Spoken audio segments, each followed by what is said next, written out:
Rooster Alarm. The village slept under a velvety blanket of night, quiet, calm, and still, until a single, piercing sound shattered the silence. Cock-a-doodle-doo! It ripped through the darkness like a blade, jolting half the neighborhood awake. Windows flew open, blankets were flung aside, and groggy, bewildered faces stared into the moonlit street. What in the world? It's only 3 in the morning. The frustrated mutters rose like steam. Dogs barked, a baby wailed, and somewhere in the shadows, old Mrs. Land groaned. That blasted bird. Yet, on the rooftop of a yellow house sat the culprit, proud chest puffed, feathers gleaming silver in the moonlight. Rooster Bow, the village's most dedicated dawn announcer. His amber eyes scanned the horizon. To him, this was not night. This was morning. Time for duty. He crowed again, believing he was calling the sun awake. But down below, people didn't share his enthusiasm. Land's broomstick trembled in her grip.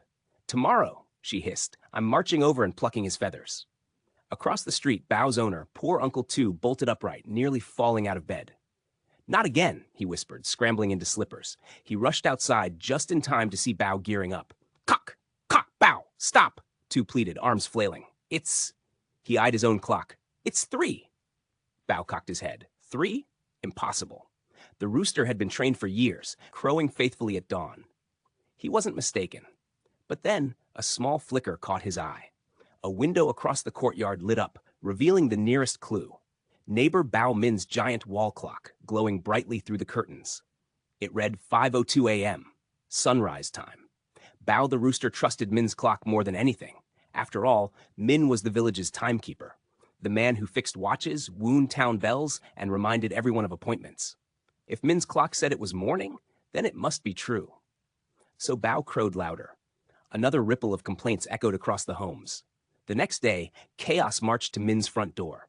Villagers gathered, half-dressed, half-conscious, clutching pillows like shields. "Your rooster is broken."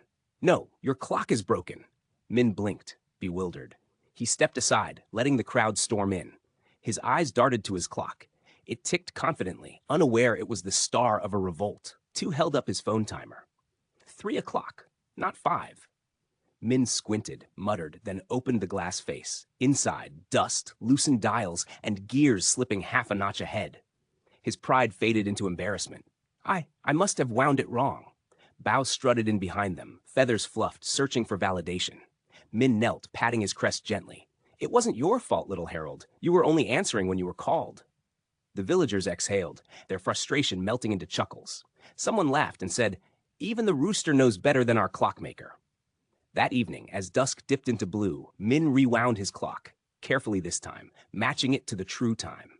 And when dawn finally arrived, Bao crowed, right on cue, with sleepy smiles rising instead of curses.